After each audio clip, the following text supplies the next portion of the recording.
தமிழ் பஞ்சாங்கம் April 27, 2025 சித்திரை 14 ஞாயிற்றுக்கிழமை. நட்சத்திரம் அதிகாலை 3:38 வரை ரேவதி, பின்னர் அசுவினி. திதி காலை 4:50 வரை சதுர்த்தசி, பின்னர் அமாவாசை. நல்ல நேரம் காலை 7:30 முதல் 8:30 வரை, மாலை 3:30 முதல் 4:30 வரை.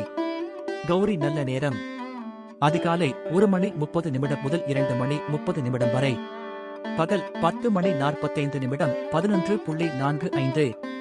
பிரம்ம முகூர்த்தம் அதிகாலை 4:17 முதல் 5:05 வரை.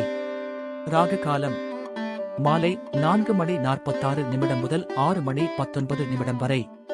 யமகண்டம் பகல் 12:06 முதல் 1:39 வரை. குளிகை மாலை 3:12 முதல் 4:46 வரை. சந்திராஷ்டமம் உத்திரம் ஹஸ்தம். விசேஷங்கள் மற்றும் விரதங்கள். அமாவாசை. நன்றி, வணக்கம்.